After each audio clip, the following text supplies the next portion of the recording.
Kid, very good. Definitely not water, mate. I'm fucking had enough. The only water I want to see is the one I'm bathing in for the next week. Right. Right, who's going first? Let's do this. Let's go. All right, Aaron, you're back in the Bellator cage, back in the win column. How valuable was that for you, the process of going through that defeat, coming through tonight, and getting a win, having showcased those new wrestling skills that you said you were working on during training camp? It sort of ticked all the boxes for you, right? Do you know, I didn't really know what Fred was going to bring. I didn't know if he was going to stand and bang or I just didn't know. I watched some of his fights and every fight was a bit different. So we're just training in every aspect. I know I've got the heavy hands. Fucking, I didn't clip him much tonight. I remember I chased him a little bit I went a bit headhunting, and then I just thought, now I'm going off the game plan, calm myself down, and just really went back to everything I've been doing in the gym every day. And you know, it was nice to get back to winning ways, and yeah, show a little bit what I've been working on in the gym. I feel like the wrestling was strong. I feel like I outpowered him at times. But yeah, it's just nice to get back on the winning card, because after the loss, I was debating like is the nerves gone? Like, can I walk out? And I seen like people walking out like James Gallagher and stuff like lapping it up, and I thought, fuck this. Everyone's here to see them, and everyone's here to see me. Put my hands up, and I just went for it. Once I got the reaction from the crowd when I walked out, the confidence was up, and I thought, fuck, I'm going to enjoy myself. You moved camps. Can you talk a little bit about that decision and how it's helped you maybe being at a different camp? I moved camps because, like I said, my girlfriend was from Brighton. I was training in Birmingham and I was living in Newcastle, so it was 3 different parts of the country, travelling like 20-25 hours a week. So I thought, you know, there's a house in Newcastle, we all live there as a family, and I thought, instead of putting 25 hours on the road, maybe put them in the gym. So that's what I've done. And Birmingham was amazing. If it wasn't for Birmingham and the lads of Birmingham, I wouldn't be where I am. But it was time to, in this part of my career, get a full-time coach who is on the phone every day telling us what I need to do, what I'm doing, and where I should be. So it wasn't anything to do with, apart from I just didn't want to travel anymore. That was it. It seems like it paid off because you looked a lot more relaxed in there as well. That's what I've been working on. Like, I'm my own biggest critic. I think the Newcastle fight, if you noticed, that was my hometown crowd, and I couldn't even lift my head up walking out. I kind of beat myself up before I even got in there. So I thought, fuck this, I'm just going to put my hands up. And then when Sweet Caroline come on, I could hear him singing, I thought, right, this is it. This is my night. I took the song from Darren Till, but I don't think he'll mind that. So yeah, once it come on, I really enjoyed it. And like I say, I think it's shown tonight. How did it feel coming out like that? Obviously, that was probably the biggest roar I heard all night for anyone coming out that down there tonight. So, and also you had your crew, your mates with you again. I think it was Charlotte and Sophie. I think they were sitting down there. I think we could hear them from outside. To be honest with you, they were really cheering for you. So does that really help motivate you? You know, you feel like you found your place at Bellator. Do you know what it is? Like any support, I get a lot of people supporting us. I get a lot of people hating us. So to walk out and hear the roar, like you said, it just picked us up that little bit more. I was ready in the back. But once I heard the roar, then the crowd once the crowd started singing Sweet Caroline, I thought, right, this is fucking my arena. And I went in there, and I done what I had trained for 10 weeks, and it's paid off. No, it really showed, your patience and your flying triangle, as you'd like to call it. I'm definitely taking the flying triangle. Even though it wasn't, but I'm taking it. We'll go with it. Yeah, I will. Cheers, mate. Aaron, we just talk about the build-up. We saw on your social media you've been doing part of your weight cut with Paul Daly. You've been working out with a couple of other fighters. Do you think now that a lot of fighters have just accepted you as a fighter and not a reality star turned fighter? Do you know what it is? I think probably 80% of the fighters here on the card have all wished as well. Like someone like Paul Daly, I think he's had nearly 60 fights. 60, yeah.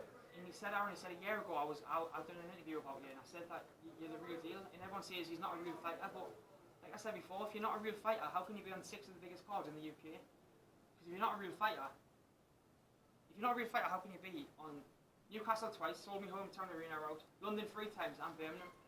But I'm not a real fighter, so if I'm not a real fighter in Bellator, then what are these fighters that are calling us? Do you know what I mean? So I can never be accepted by certain members of MMA, but fuck it.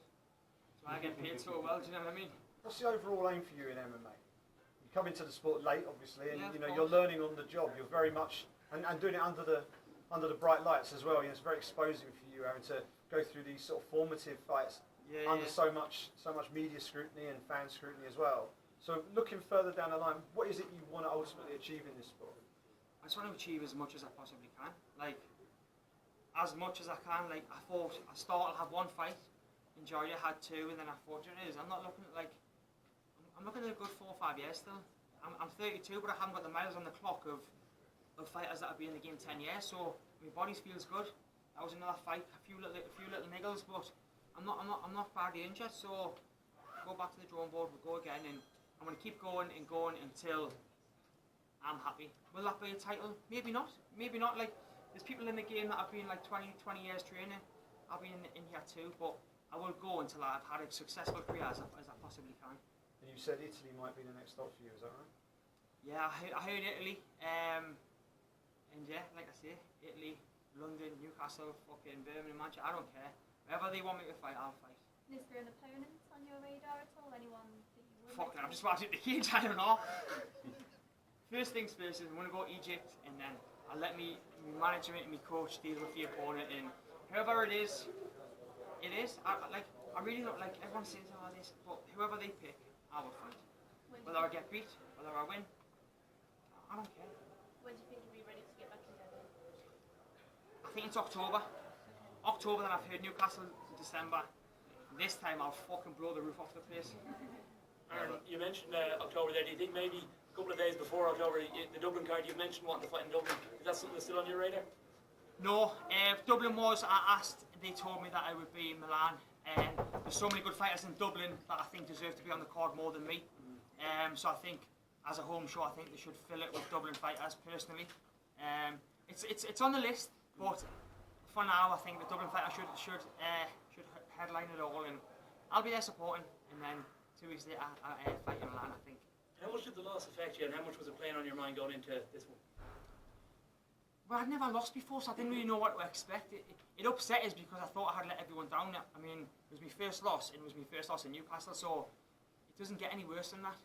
And I felt like once I had lost, the pressure was off a bit. Like the build-up this week, I just felt nice and calm. I thought, I've lost now, so what's the worst that can happen? You can only lose, and that was it. And yeah, it affected us, but it affected us in a good way because I've just got back to winning ways and showed a bit more of an all-round game than I was used to. How much did it mean to you to have your friends from the reality TV world come out again? You know, they've come to pretty much all of your fights. Charlotte, obviously a very close friend of yours and a huge celebrity as well, come out and take her Saturday night and come to support you in your fight. Do you know, Charlotte, my mum, just everyone that comes, even people that just support us from Jewelry Shows, anyone that supports us, it means the world to us, do you know what I mean? And like I say, when I hear the roar of the crowd, I must be doing something right, do you know what I mean? I hear a little bit of boos, but fuck them. The roar was better than the booing, so it's all good. Era, congratulations on a beautiful finish, first Thank you. of all. Are you a religious guy? Am I religious? Yes. I'm not, unfortunately, I'm not. Yes, this is actually a Hinduism sign, so It's a peace sign, isn't it? Is it peace? Yeah, peace, Yeah, peace for sure, sign, yeah. It's also signed by the Hinduism. And last thing, you said you could make a lot of money doing other things than MMA, so what brings you to the cage? Do you know, I had a TV career that was paying well, but it wasn't fulfilling me as a person. Like, after TV, if I had kept that up, then where would I go?